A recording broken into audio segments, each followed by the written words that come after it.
Ellas brillan. Los síntomas que voy a comentar ahorita, seguramente todos los hemos sentido, pero eso obviamente no quiere decir que tengamos esclerosis múltiple. Pero sí, insisto en los medicamentos, por eso es que tiene que ser un embarazo muy planeado. Hay medicamentos que están totalmente contraindicados, o sea que no se deben de embarazar con el medicamento porque tienen riesgo teratogénico.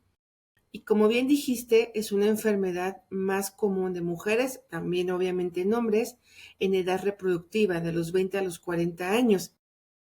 Realmente es una enfermedad que se ha descrito que sufre mucho de discriminación a la mujer, porque entonces el médico, el familiar, el que vive con ella es de, no, no tienes nada, es estrés, estás así, no te está pasando nada.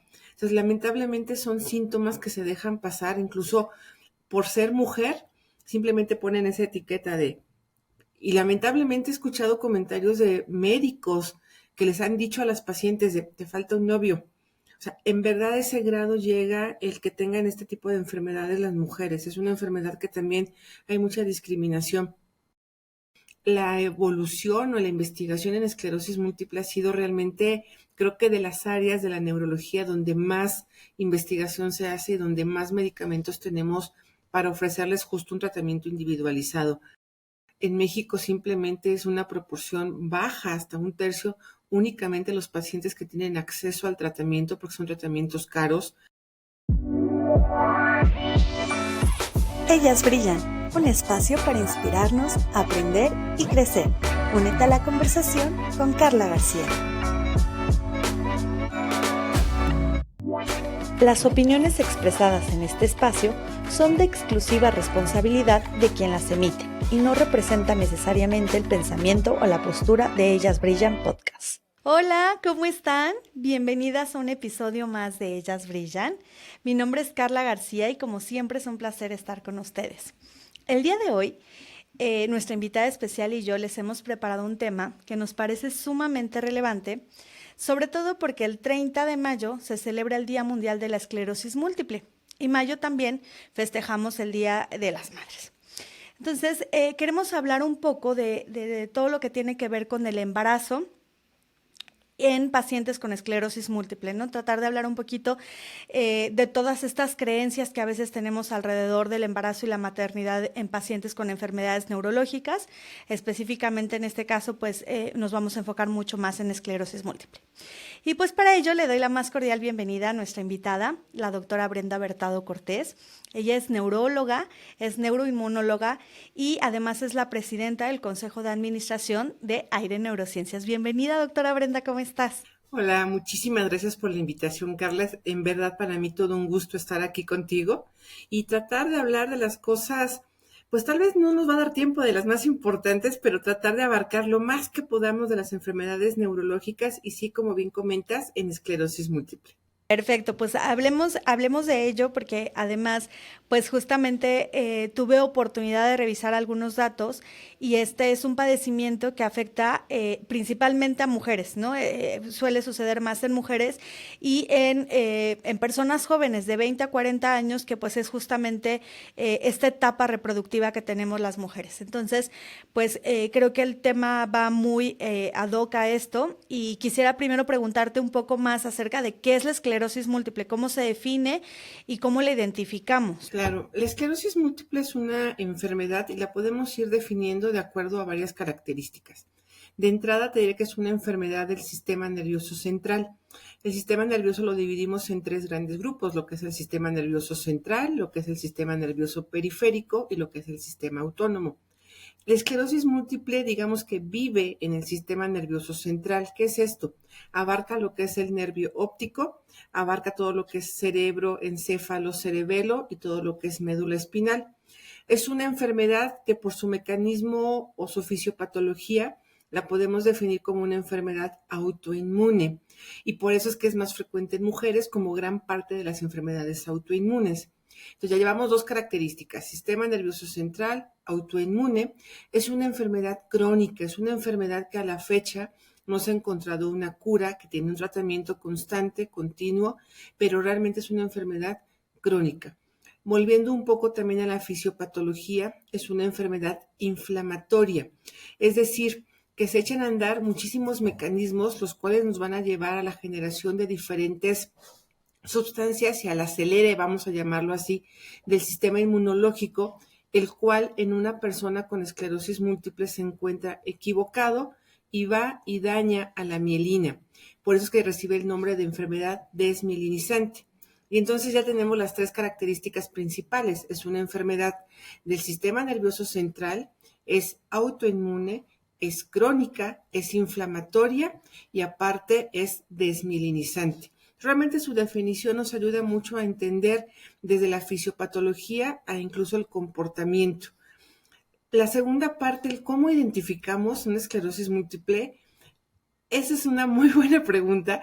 ¿Por qué? Porque puede ser, al afectar el sistema nervioso central, los síntomas que da son muy variados. Y entonces es cuando nos empezamos a asustar a veces en el sentido de que los síntomas que voy a comentar ahorita, seguramente todos los hemos sentido, pero eso obviamente no quiere decir que tengamos esclerosis múltiple. Y es que son muy diversos, o sea, típicamente son alteraciones visuales, pero no alteraciones visuales de veo mal, de ya no alcanzo a ver. Son alteraciones visuales más o menos subagudas, en las cuales se pierde la agudeza visual, empiezo así a ver borrosito de un ojo, empiezo a ver mal los colores principalmente, y pasa un fenómeno muy importante, que como se inflama el nervio óptico, entonces hay dolor a la movilización del ojo. La neuritis óptica es uno de los síntomas más frecuentes y más importantes en el sentido de que a veces no llegan con un neurólogo. A veces los pacientes con esclerosis múltiple pues llegan con un oftalmólogo y tiene mucha lógica. Si yo no veo, si a mí me duele el ojo, pues claro que yo voy a ir a buscar al oftalmólogo. Entonces realmente es el oftalmólogo en que muchas veces los recibe de primera vez y no los manda. Hay otros síntomas que pueden ir desde alteraciones sensitivas, desde alteraciones motoras, alteraciones del equilibrio, alteraciones de la coordinación, alteración de los esfínteres. Y entonces ya me fui por todos los síntomas que seguramente todos en algún momento hemos sentido. ¿Qué es la diferencia? Que en este caso, en esta enfermedad, son síntomas que son constantes. A lo mejor todos nos hemos mareado, a lo mejor a todos se nos ha dormido una mano, pero en esclerosis múltiple ese síntoma va a ser constante, minuto tras minuto, todo el día, por lo menos un día de duración, sin otra explicación que se pueda dar. Entonces ahí vamos ya como enfocando un poquito. Y como bien dijiste, es una enfermedad más común de mujeres, también obviamente en hombres, en edad reproductiva, de los 20 a los 40 años.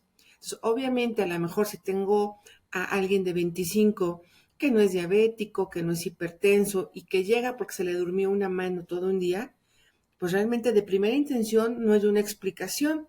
Entonces debo de pensar como médico en otras enfermedades, dentro de ellas la esclerosis múltiple. Pero esto sí lo remarco mucho porque como los síntomas son muy comunes, tampoco quiero que se asusten. Aquí lo ideal por eso es, si yo tengo un síntoma y no tengo a qué adjudicarlo, pues lo que hago es ir y buscar una revisión de preferencia neurológica. ¿Nos recomiendas asistir de primera instancia justamente al neurólogo si es que no existe alguna otra correlación con un padecimiento o si vale la pena antes ir con un médico general? No, yo siempre vale la pena ir primero con el médico general, el médico familiar, porque claro que existen un montón de otras causas que pueden justificar esto.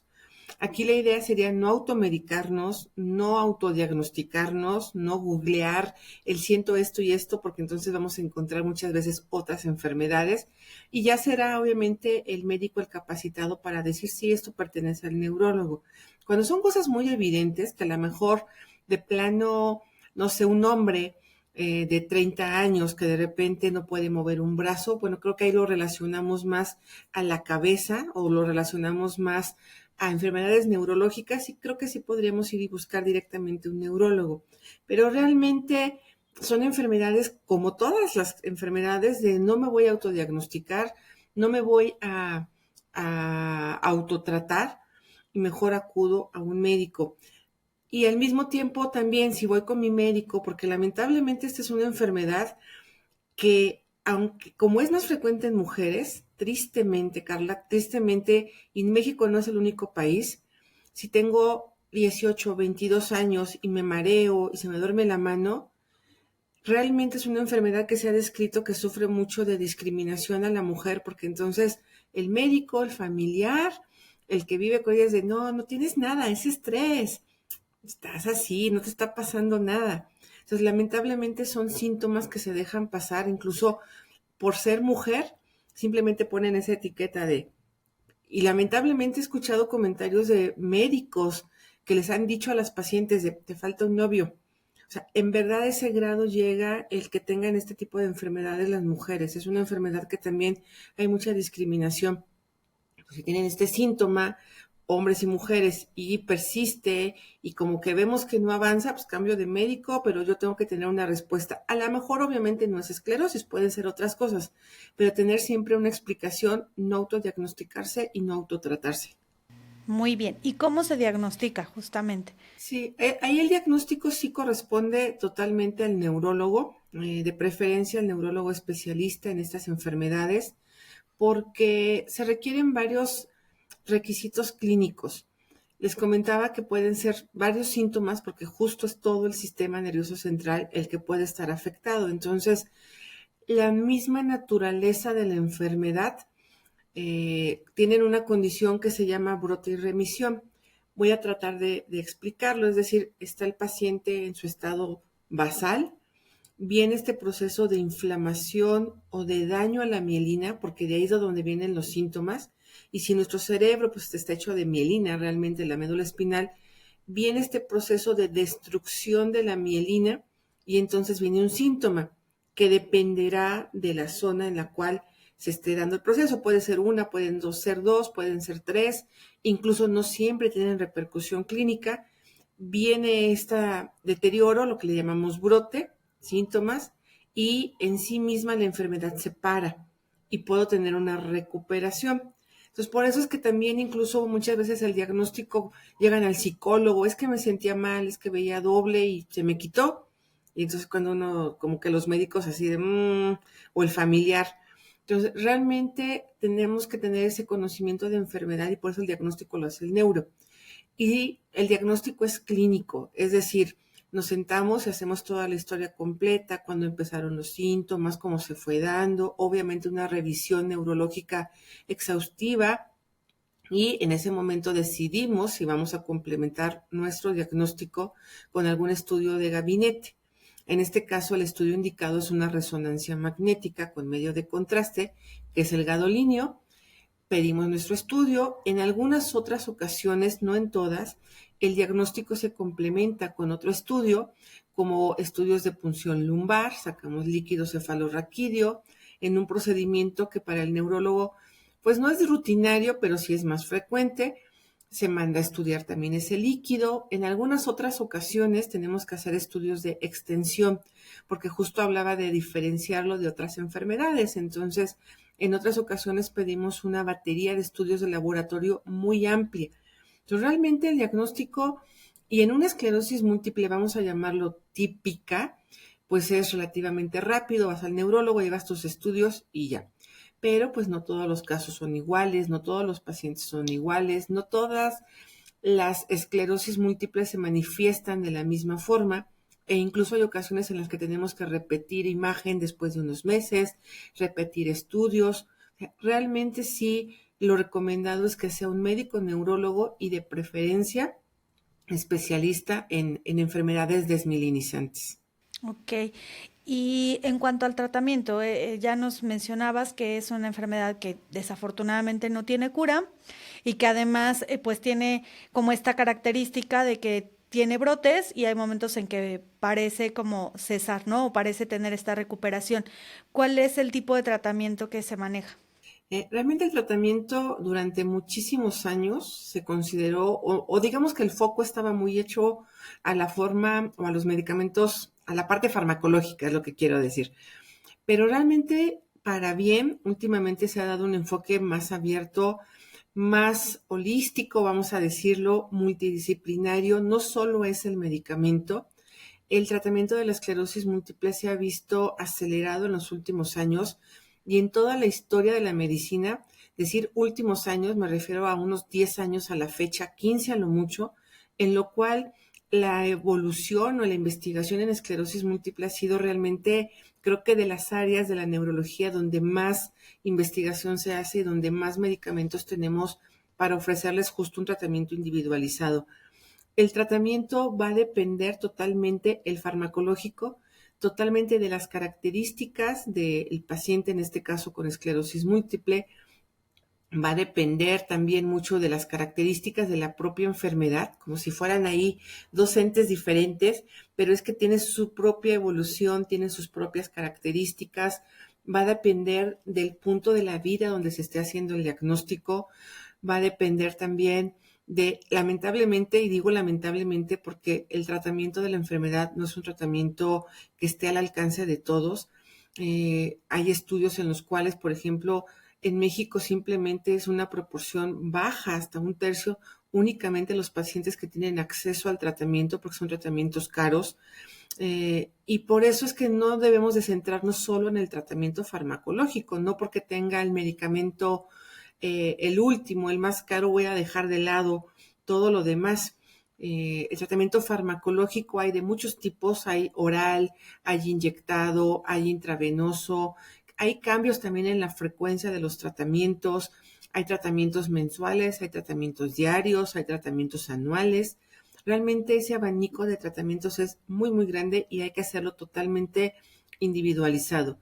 No dejar de lado las demás formas de cuidarnos, de tratar la enfermedad, como sería la rehabilitación física, la rehabilitación cognitiva, la dieta, que es súper importante también, el a veces adicionar otro tipo de medicamentos o suplementos como la vitamina D, que juega un papel súper importante en la enfermedad, el apoyo por otras especialidades médicas como psicología, psiquiatría, rehabilitación, oftalmología, ortopedia, medicina interna, urología. O sea, realmente el manejo de un paciente con esclerosis múltiple debe de ser totalmente multidisciplinario. Y en el caso muy específico de las mujeres que hablábamos justo del 10 de mayo, pues obviamente si estamos planeando un embarazo, pues ahí entra el ginecólogo así de la mano totalmente del neurólogo, sino es que diría encabezando incluso obviamente este feliz momento de las pacientes con esclerosis múltiple. Pues sí, justo me gustaría que empezáramos a hablar un poco más de este tema. Realmente creo que en estas edades donde más se realiza el diagnóstico es cuando las mujeres estamos planeando ese gran momento. La mayoría de las mujeres pues deseamos y anhelamos este momento en el que nos embarazamos y tenemos un bebé. ¿Qué pronóstico hay para quienes quieran embarazarse o para quienes durante el embarazo pudieran tener este diagnóstico? Sí, aquí son dos cosas súper importantes. Voy a empezar por la segunda. El embarazo en cualquier mujer sabemos que es un estado de inmunotolerancia. Con esclerosis, sin esclerosis, con alguna otra enfermedad, es un estado en el cual el sistema inmune no es que baje, sino simplemente cambia para poder tolerar, porque al final tenemos un ser hermoso viviendo dentro de, y entonces todo el cuerpo se tiene que adaptar. Entonces, en este estado de inmunotolerancia es realmente raro, obviamente en medicina pues prácticamente no hay imposibles, pero es raro que se diagnostique una esclerosis múltiple, porque justo es el momento en el cual sus defensas, aunque anden ahí equivocadas y quieran atacar la mielina, están, digamos, en este hermoso estado de inmunotolerancia. Entonces, realmente es muy raro un diagnóstico de esclerosis en esta etapa. No imposible, pero sí es raro. Ahora, cuando recién hacemos el diagnóstico y justo en esta población joven, uno también manejas el diagnóstico obviamente con el paciente, pero también con la familia, porque cuando van, por ejemplo, acompañadas de sus padres, en el caso específico de mujeres, o que va acompañado acompañada en ese momento del novio, del prometido, del esposo, claro que es de las primeras cosas que brincan. Más allá de el trabajo, más allá de muchas otras cosas, el primer pensamiento es, me voy a poder embarazar, voy a poder tener hijos. Todavía hace un par de años e incluso todavía habrá por ahí alguien que tal vez diga, no, ¿cómo? Esclerosis múltiple y embarazo, porque en verdad ha cambiado mucho la perspectiva de los médicos para bien. Obviamente no será el mejor momento para embarazarse en el momento del diagnóstico, pero como cualquier enfermedad, porque no sabes cómo se va a comportar, no sabes en esa paciente en específico cómo se va a ir dando la evolución de la enfermedad. A veces todavía no sabemos ni qué tratamiento va a llevar. Entonces, de entrada, pues obviamente si hoy hago el diagnóstico y me dices que ya me quiero embarazar en 2 meses, si ya no, ¿sabe qué? Espéreme tantito, sí, porque tenemos que conocer cómo va a ir su evolución.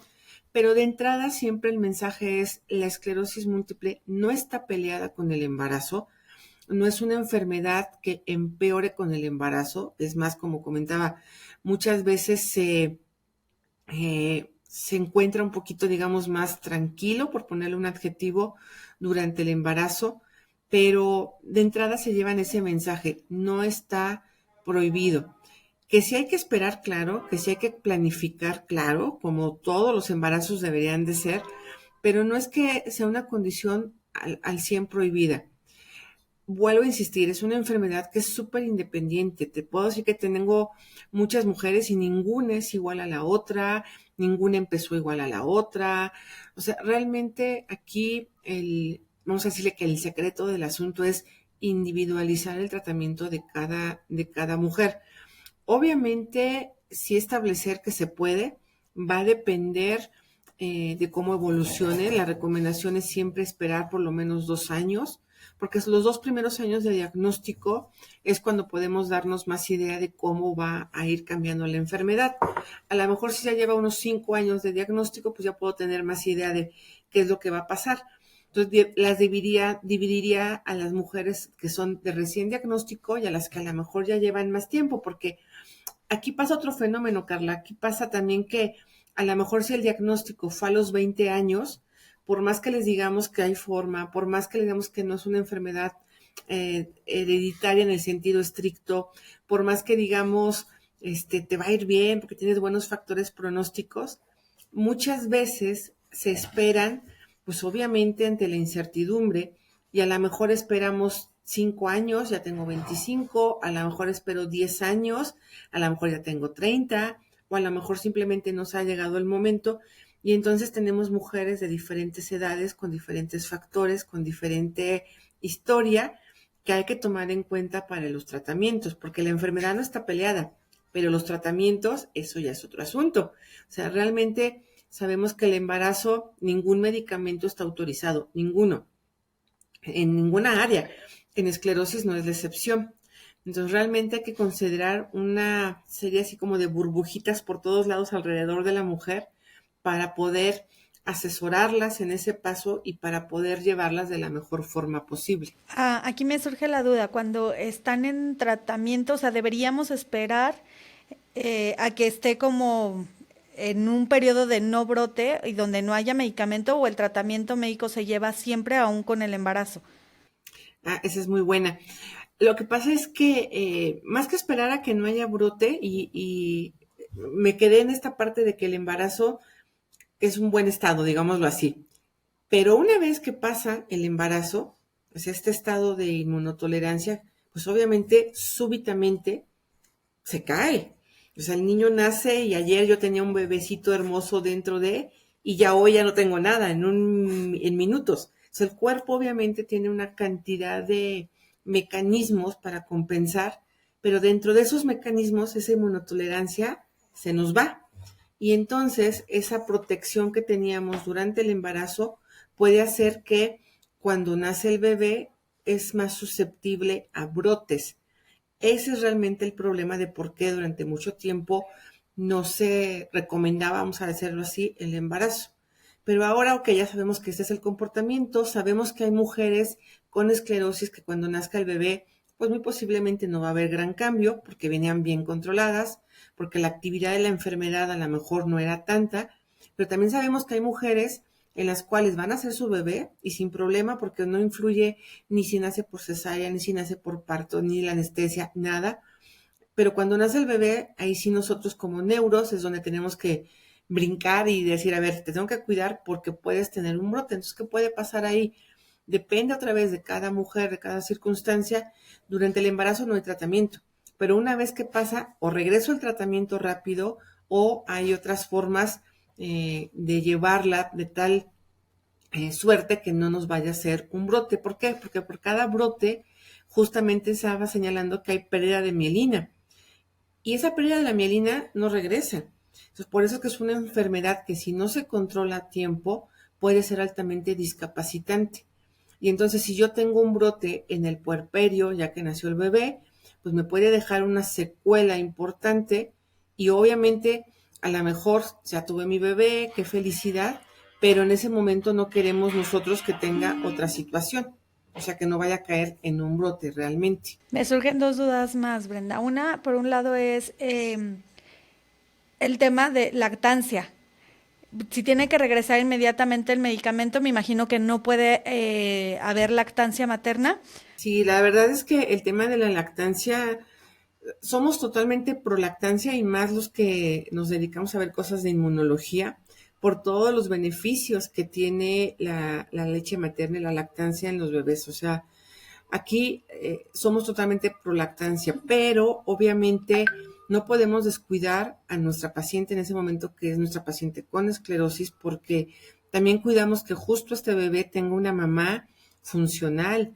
O sea, ese es aquí mucho el por qué tienen que llevar un buen control, no porque la vaya a transmitir, no porque tenga un problema el bebé, sino porque queremos mamás que puedan cargar a su bebé, mamás que puedan apapachar a su bebé, mamás que jueguen con su bebé. Entonces, la lactancia, aunque totalmente es, como médicos somos por lactancia, habrá mujeres en las cuales les decimos, pues dale de lactar a lo mucho un mes, así lo máximo que podamos exprimir el beneficio, pero depende otra vez, insisto, de cada paciente. Si es una paciente que digo, no, me va a hacer brote en cuanto nace el bebé, empiezo el tratamiento inmediatamente, porque igual los medicamentos para esclerosis, así como no están indicados en la lactancia, perdón, en el embarazo, tampoco lo están en la lactancia. Ahora hay casos muy específicos, y me voy a regresar un poquito. Hay casos muy específicos en los cuales la mujer está con mucha actividad de la enfermedad y de repente, pues no todos los embarazos son planeados y de repente, doctora, estoy embarazada y claro que nos da mucho gusto, pero tenemos que ver con qué medicamento está. Entonces, hay medicamentos que están permitidos durante el embarazo en en el racional de riesgo-beneficio, porque justo si no quiero que tenga algún problema, le puedo extender el medicamento sin obviamente exponer algún problema al bebé. Pero bueno, me regreso a la pregunta original.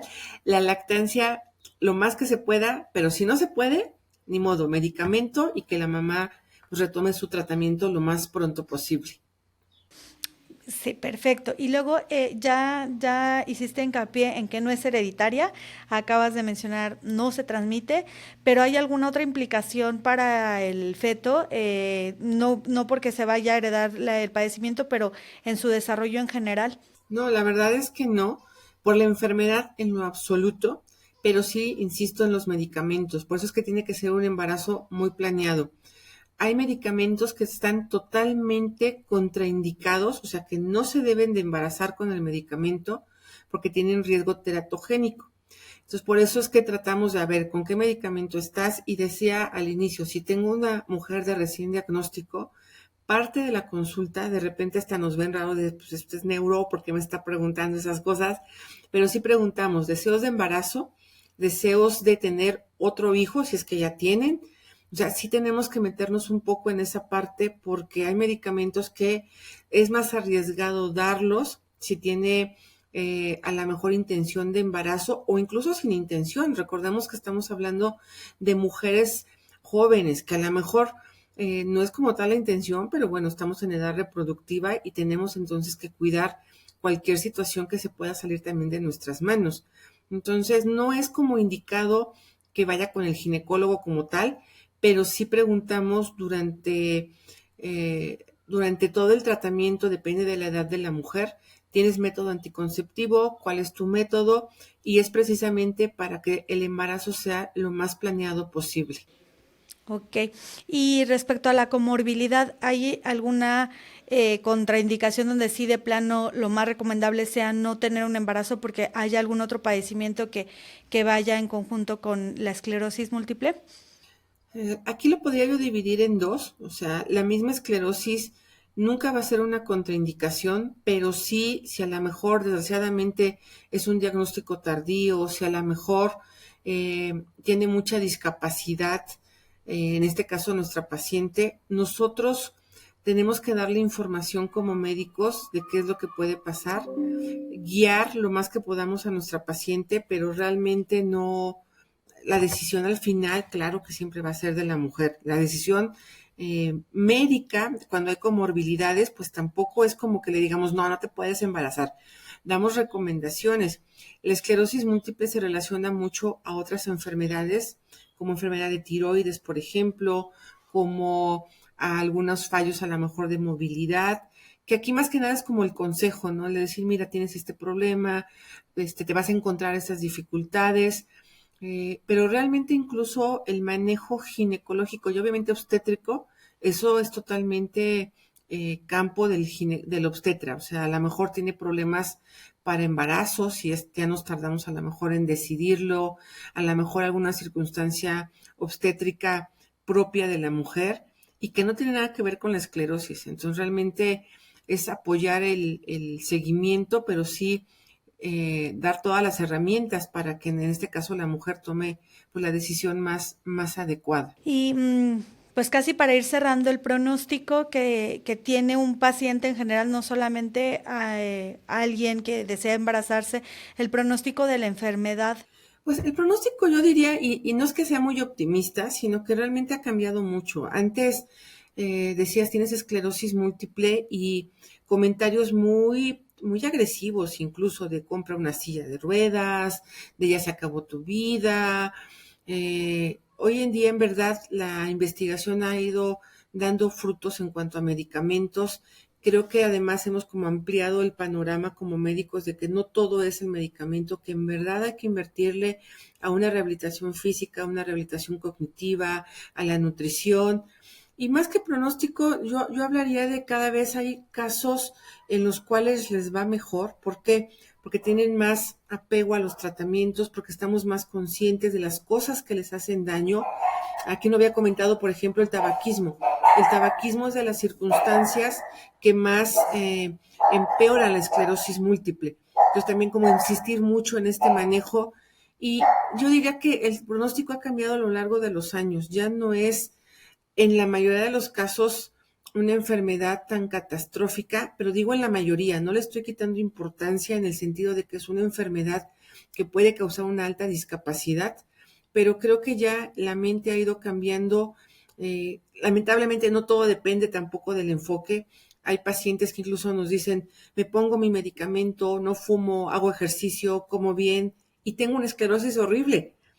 Sí, porque no depende solo de eso, ¿no? Entonces, en general creo que el pronóstico de cada paciente sí tiene que ver mucho, obviamente, con su agresividad o no agresividad de enfermedad, pero también tiene mucho que ver en cómo nosotros incidimos tempranamente en el diagnóstico y empezamos el tratamiento lo más oportuno que podemos. Y en este enfoque, además, en conjunto con otros especialistas. Hablando de tabaquismo, ¿algún otro factor de riesgo que se relacione y que podamos evitar? Sí, el tabaquismo, y voy a regresarme un poquito en esto, es súper importante. De hecho, es de las indicaciones que, aparte de haber sí su medicamento, sí su control, el tabaquismo es de lo primero que preguntamos y quitamos.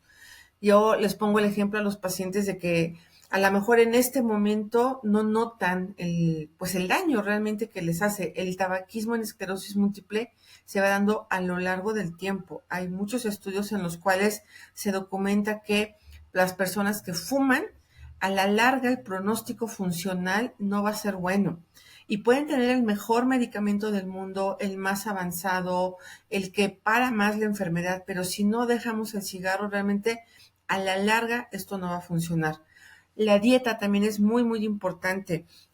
Más que el peso, que también es importante porque igual hay estudios que establecen a la obesidad como, y tenemos muy claro que es un estado inflamatorio. Entonces sí, que tengan un peso sano, que tengan un peso ideal, que sea una dieta sana. A lo mejor, a diferencia de otras enfermedades como la diabetes, en la cual sí es así azúcar, pan para afuera, la hipertensión, sal.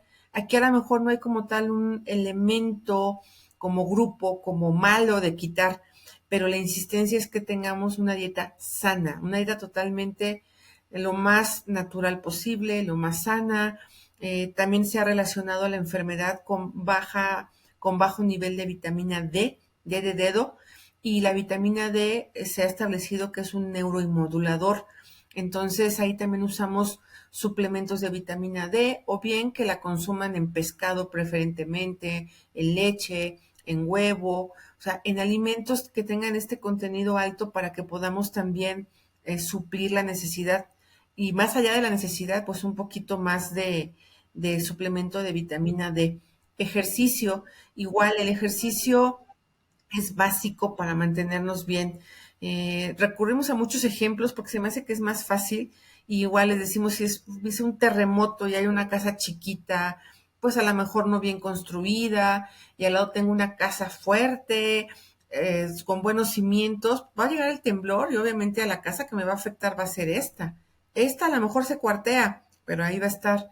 Lo mismo pasa en esclerosis múltiple. Si llega un brote, es muy diferente cómo agarre este brote a una persona con buenos hábitos en alimentación, que hace ejercicio, que está todo el tiempo teniendo rehabilitación cognitiva, con lectura, con juegos. Es muy diferente cómo va a llegar un brote en alguien que tiene todas esas características y en quien no. Entonces, aquí es mucho insistir en que el tratamiento en verdad no solo es farmacológico. El tratamiento, como muchas enfermedades de la esclerosis, aparte de la esclerosis, es totalmente multifactorial, multidisciplinario, y de eso va a depender también mucho el pronóstico a largo plazo. Perfecto. Pues muchísimas gracias por esta interesante conversación. Creo que da todavía para mucho más, y además creo que hay muchas otras enfermedades o padecimientos neurológicos de los cuales podríamos platicar. No sé, por ejemplo, se me ocurre también hablar de epilepsia y embarazo y muchos más, pero al final quisimos acotarlo un poquito, conmemorando el tema de la esclerosis múltiple a nivel mundial, pero me encantaría que tuviéramos oportunidad de hacer una segunda parte donde hablemos de algunos otros padecimientos, si estás de acuerdo. Y pues antes, para cerrar, cuéntanos dónde te encontramos, cómo podemos buscar alguna atención con ustedes en general en su clínica de Aire Neurociencias.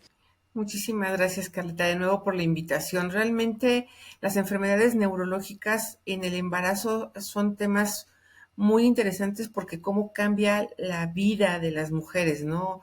Si tienen el deseo o no, es totalmente pues entendible, y darle el seguimiento adecuado, no truncar esa posibilidad. Las enfermedades neurológicas y mujeres, ese también es todo otro tema, porque somos más susceptibles a ciertos grupos de enfermedades neurológicas, pero la gran mayoría de ellas, si no es que me atrevo a decir que todas, en verdad requieren de un manejo multidisciplinario. A nosotros nos encuentran como Aire Neurociencias, y justo ese es el enfoque que tenemos en la clínica, que sea un manejo multidisciplinario donde tengamos y tenemos nutriólogos clínicos, rehabilitadores, endocrinólogos, psicólogos, psiquiatras, porque justo esa es la idea, de que el paciente no es solo la cabeza, no es solo el corazón, no es solo un brazo fracturado, o sea, realmente somos un todo, y en ese enfoque nos encuentran en Aire Neurociencias. Estamos en la Colonia Roma, y súper encantada de platicar contigo, Carlita. Yo también estaría feliz de volver a conversar, sobre todo porque fuera del aire en alguna otra ocasión tuvimos oportunidad de conversar sin querer de este tema, justamente de un podcast que te contaba que yo había escuchado de alguien que cuenta su experiencia con esclerosis múltiple, y que justo hablaba de que pues el embarazo no era una opción, y esa era la creencia que yo tenía, y me acerqué a ti, te pregunté y empezamos a conversar. Entonces creo que es algo que es bien valioso en tu práctica específicamente, pero creo que con la mayoría de los especialistas que están en Aire Neurociencias, que tienen pues esa sensibilidad y ese enfoque o esa filosofía de atención humana, donde se acercan a los pacientes y toman en cuenta su voz, que es sus deseos, pues para darle ese manejo integral, ¿no? Y que realmente un padecimiento neurológico no trunque pues muchos de los sueños que tengan en su vida, y no solo ser mamá, sino algunos otros aspiraciones profesionales o de estilo de vida que se puedan lograr gracias a este tratamiento integral. Entonces, por eso me parece súper importante platicar contigo y que podamos acercar esta información a más personas. Claro, eso es súper, el acercar la información, eso es algo que nos hemos dedicado ya durante un buen tiempo porque a veces no todos tienen el acceso a médicos de distintas áreas, no la información que está en redes es totalmente la más correcta en muchas otras ocasiones. Por eso en verdad agradezco mucho tu invitación y que dediques este espacio para hablar de estos temas, en verdad. Muchas felicidades, Carlita, y yo superpuesta para otra ocasión. Muy bien, pues nos toca coordinarnos, entonces te agradezco muchísimo, de verdad. Les agradezco a todos los que nos escuchan o nos vean. Cualquier duda nos la pueden dejar en comentarios, ya saben dónde encuentran Aire Neurociencia, les voy a dejar también en la pantalla los datos para que puedan buscarlos en redes sociales. Y bueno, igual cualquier comentario que tengan adicional lo estaremos canalizando para que podamos atender y ayudar a todas las personas que tengan cualquier duda. Un placer estar con ustedes como siempre. Nos vemos la siguiente semana en un episodio más de Ellas Brillan. Mi nombre es Carla García y como siempre un placer estar con ustedes. Hasta pronto. Gracias por formar parte de esta comunidad. Nos vemos y escuchamos la próxima semana. Ellas Brillan.